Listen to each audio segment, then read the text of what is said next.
licence. Pour les étudiants de master, c'est sûr et certain qu'il y aura d'autres choses à ajouter.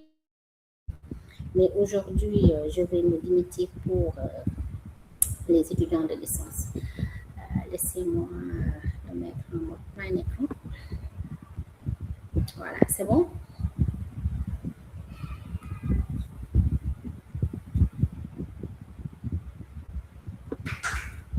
C'est bon? OK. Voilà. Donc, un mémoire scientifique, hein, c'est juste un document rédigé par un étudiant ou un chercheur ou un stagiaire, n'est-ce pas, et qui présente des résultats de recherche en suivant bien sûr un cahier de charge. Voilà. Au début, vous avez un cahier de charge. C'est pourquoi à chaque fois que les étudiants me demandent par où commencer, je leur dis il faut déjà avoir un cahier de charge. Ça, c'est vraiment la première chose à avoir. Et ce cahier de charge-là, on ne l'obtient pas n'importe comment. Soit vous faites une descente sur le terrain, faire des enquêtes pour remplir ce cahier de charge, ou bien aller côtoyer, n'est-ce pas, des personnes qui travaillent dans ce domaine pour pouvoir rédiger un cahier de charge. Je dis que le métier informatique est un métier transversal. Comme c'est transversal, donc on peut travailler avec un médecin, on peut travailler avec un comptable, on peut travailler avec les ressources humaines, on peut travailler avec la gendarmerie, ainsi de suite, ainsi de suite. Donc, comme c'est transversal, il faut tout le temps, n'est-ce pas, rédiger un cahier de charge, et ce cahier de charge-là doit respecter, n'est-ce pas, les règles dans le domaine auquel vous êtes en train de travailler. Donc, c'est juste un mémoire. Il faut donc avoir une problématique cohérente. Et pour avoir une problématique cohérente, il faudra avoir un bon cahier de charge. N'est-ce pas? Et l'autre chose, c'est qu'il faudra se poser en fait une série de questions. C'est-à-dire, qui est concerné par ce sujet déjà? N'est-ce pas? Qui est concerné par ce sujet? Et aussi, c'est pour quelle période? Est-ce que, par exemple, c'est un sujet à long terme, c'est un sujet à court terme, ainsi de suite. De quoi est-il question, n'est-ce pas?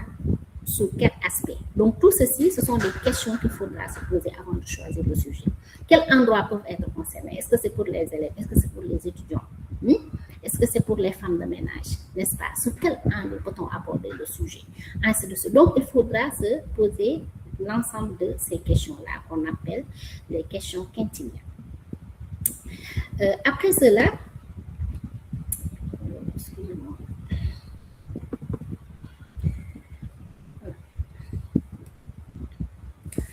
Donc, une fois le cahier de charge rédigé, n'est-ce pas? Et dans ce cahier de charge, il faut quand même essayer de répondre à l'ensemble des questions que je viens de présenter tout à l'heure. Donc, ça veut dire que toutes ces informations-là doivent être contenues dans le cahier de charge. C'est ce que, en fait, l'étudiant doit comprendre avant déjà de commencer à traiter son sujet. L'objectif, c'est quoi? Après avoir rédigé le cahier de charge, maintenant, mon objectif, c'est quoi? Quel est le problème que je dois régler? N'est-ce pas?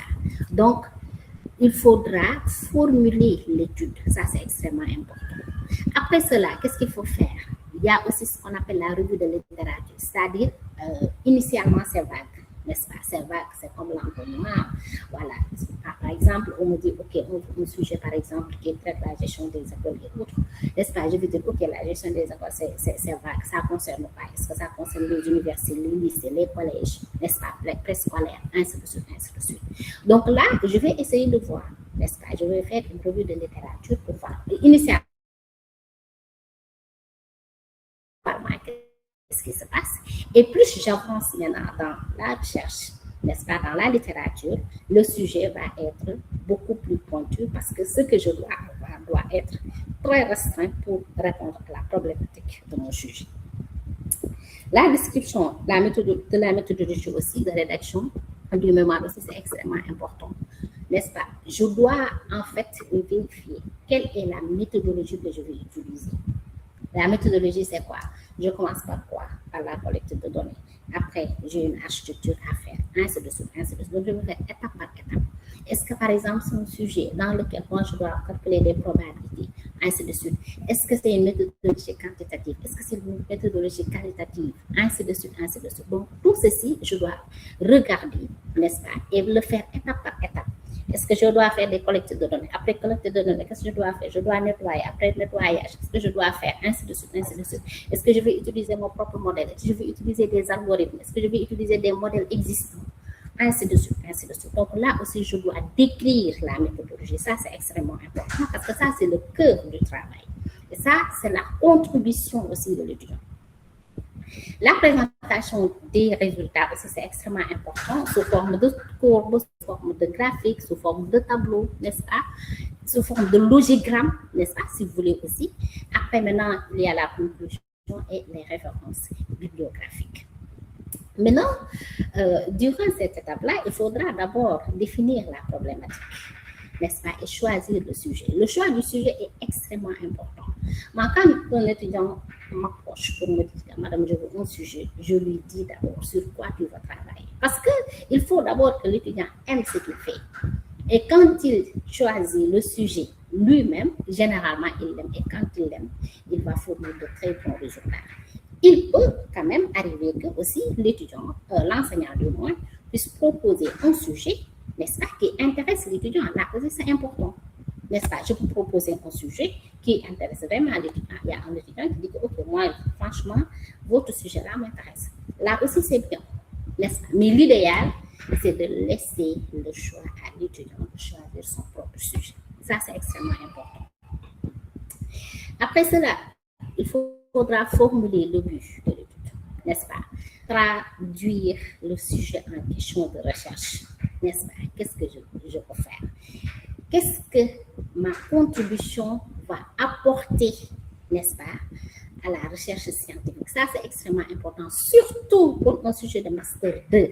Un sujet de Master 1, c'est pas très, très méchant. Un sujet de licence, c'est pas très, très méchant parce que tu peux même, en fait, développer quelque chose qui existe déjà, mais c'est juste que, voilà, c'est un début, donc on t'apprend comment faire les choses. Là, c'est pas méchant. Mais pour un mémoire de Master 2, il faudra que la contribution que tu fais, n'est-ce pas, soit une contribution de la recherche scientifique. Ça, c'est extrêmement important. Parce que tu ne peux pas être un étudiant de Master 2, n'est-ce pas? Tu viens, on te donne un sujet, tu fais le sujet, alors que ce sujet-là n'a aucune contribution scientifique. Quand on parle de contribution scientifique, c'est quoi?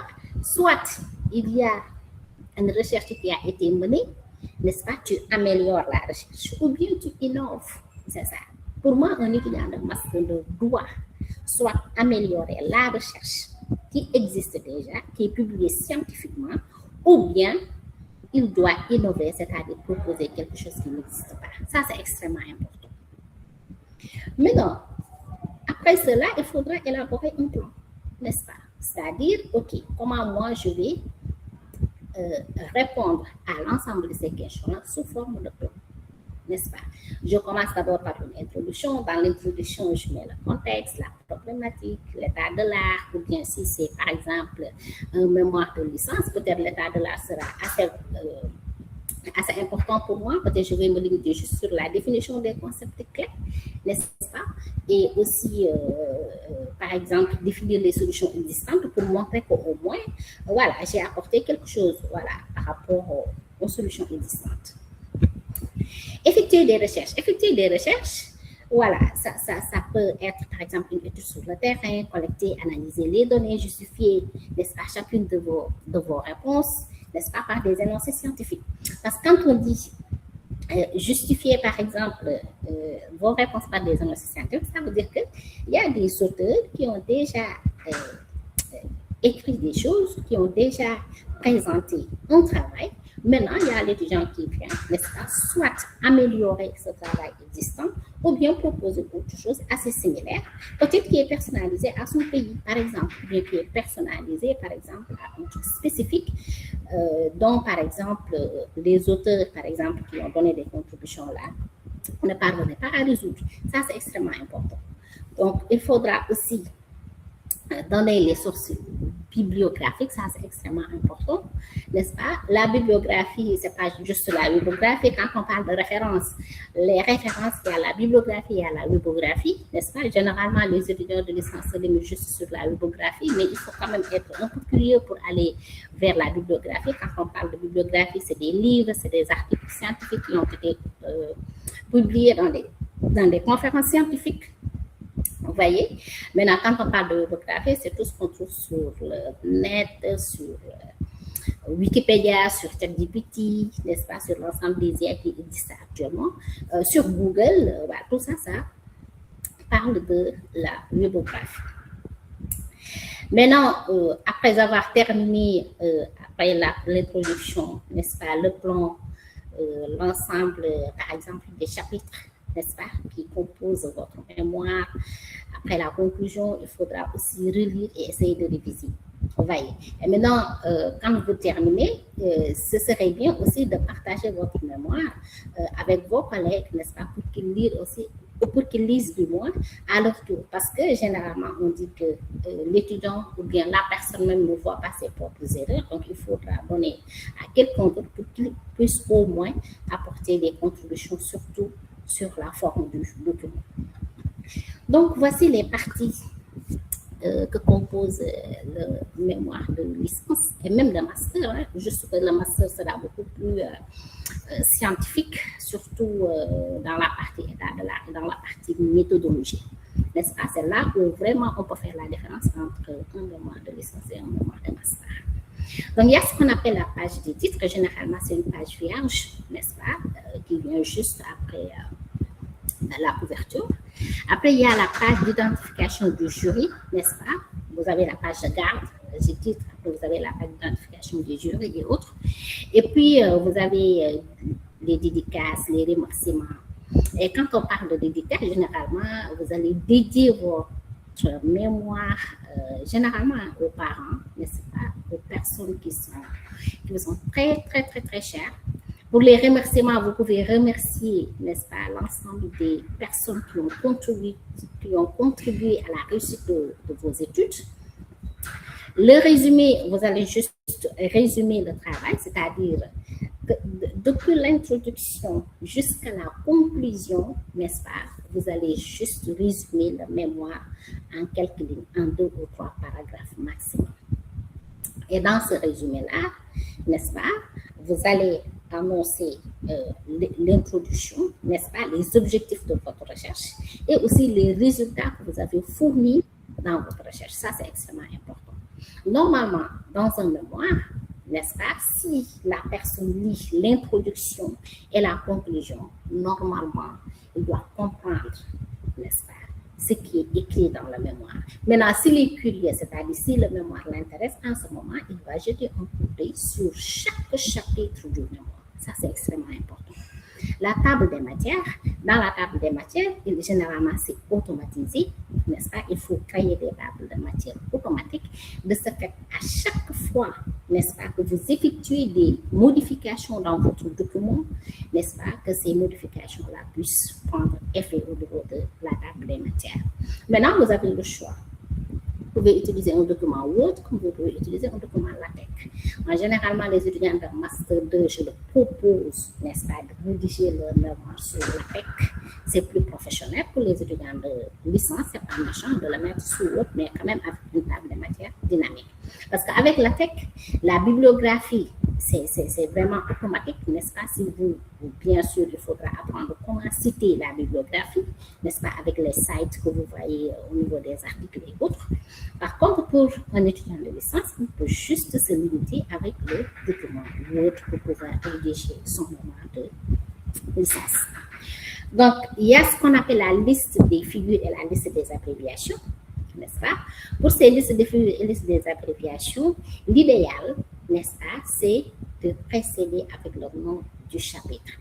Je donne un exemple. Par exemple, si je prends la deuxième figure du chapitre 1, je vais l'appeler figure 1.2 pour dire que c'est la deuxième figure du chapitre 1. Si par exemple, je veux, comment dirais-je, donner le titre de la figure, par exemple, 4 du chapitre 3, je vais mettre figure 3.4 pour dire que c'est la quatrième figure du chapitre 3. Donc, pour chaque chapitre, je vais précéder le nom du chapitre avant de donner le nom de la figure. Exactement la même chose pour la liste des tableaux. Pour la liste des sigles et abréviations, vous savez qu'en informatique, généralement, les mots sont en anglais. Oui, beaucoup de mots sont en anglais. Quand on parle de QoS, n'est-ce pas? Quality of service. Voyez, qualité de service.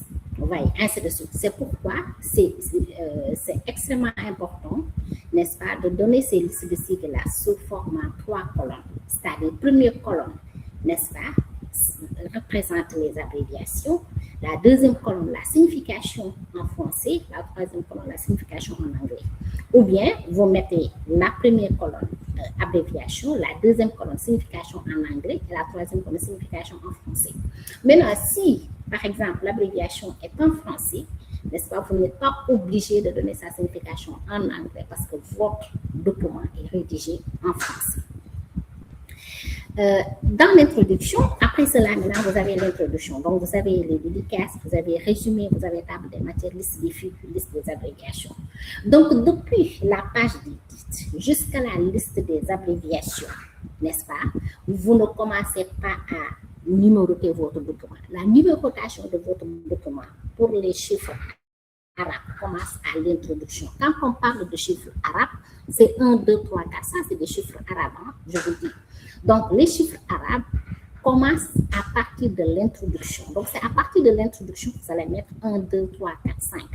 Maintenant, tout ce qui précède, vous allez mettre les chiffres romains en minuscules. Par exemple, vous mettez petit i, petit 2i, petit 3i, petit 4i. Par exemple, si je dis, OK, dédicace, petit i, remerciement, petit 2i, résumé, petit 3i, table des matières, petit 4, ainsi de suite, jusqu'à la liste des abréviations. Vous voyez, là, je me limite là-bas. Maintenant, à partir de l'introduction, là, maintenant, je commence par numéroter 1. Et généralement, même la première page de l'introduction n'est pas numérotée, c'est la deuxième page. Et à partir de la deuxième page, on va mettre page 2. Vous voyez. Et dans cette introduction, vous avez le contexte, n'est-ce pas? Maintenant, il y a des étudiants qui confondent contexte, problématique et motivation. C'est pourquoi je propose aux étudiants tout le temps de mettre contexte et problématique. Parce que le contexte, c'est-à-dire on est dans quel contexte? Mon sujet-là, c'est dans quel contexte? La problématique, c'est quels sont les problèmes, n'est-ce pas, qu'on peut rencontrer et qui m'a permis en fait de prendre ce sujet-là pour apporter une solution.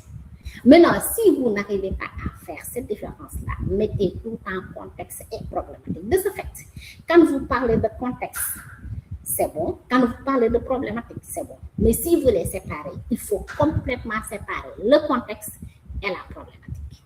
Maintenant, si vous n'arrivez pas à séparer contexte et problématique, c'est la plupart que font les étudiants généralement, vous mettez contexte et problématique. Maintenant, après cela, vous avez l'état de l'art pour comment dirais-je, pour un mémoire de master. Cet état de l'art, c'est un chapitre à part entière. Vous voyez, on ne peut pas le mettre dans l'introduction. C'est un chapitre à part entière. Pour un mémoire de licence, n'est-ce pas, vous pouvez l'appeler, par exemple, vous pouvez, par exemple, mettre un chapitre à part entière et appeler, par exemple, définition des concepts clés, par exemple, ou solutions existantes. Voilà, c'est pourquoi là, j'ai mis état de l'art pour solutions existantes. Pour les étudiants de licence, vous vous limitez sur les solutions existantes parce que vous apportez juste une solution assez simple, n'est-ce pas? Après cela, n'est-ce pas, il faudra mettre les objectifs. Ouais, vous avez donné le contexte à la problématique, n'est-ce pas? Vous avez parlé des solutions existantes et autres, n'est-ce pas? Ou bien vous parlez du contexte, la problématique, les objectifs et maintenant les solutions existantes. Si c'est assez large, vous utilisez le chapitre 2 comme définition des concepts clés et solutions existantes. Après, vous avez la structure du document, c'est-à-dire comment vous allez structurer votre document, n'est-ce pas? Là aussi, il faudra vraiment utiliser les connecteurs logiques, n'est-ce pas? C'est-à-dire dans un premier temps, je fais ceci, ensuite je fais cela, enfin, ainsi de suite, et enfin, nous allons passer à la conclusion. Donc, utilisez des connecteurs logiques, n'est-ce pas? Pour dire que, OK, premièrement, voici ce que je vais faire, ensuite, voici ce que je puis, voici ce que je vais c'est jusqu'à 1. Donc, vous utilisez des connecteurs logiques, n'est-ce pas, pour qu'il y ait quand même suivante. Après, vous avez le corps du texte. Le corps du texte, c'est juste la partie des chapitres. Voilà. Vous avez les chapitres, ou bien parfois il y a des gens qui mettent partie, n'est-ce pas? Donc, le corps du texte, c'est les chapitres. Et les chapitres-là, vous l'avez annoncé au niveau de la structure du document. C'est au niveau de la structure du document que vous avez annoncé déjà le corps du texte. Maintenant, pour chaque chapitre, n'est-ce pas, vous allez développer chapitre. Voyez. Vous pouvez initialement mettre une introduction générale ou bien vous mettez chapitre introduction. Si vous mettez chapitre introduction, il n'y a pas de souci.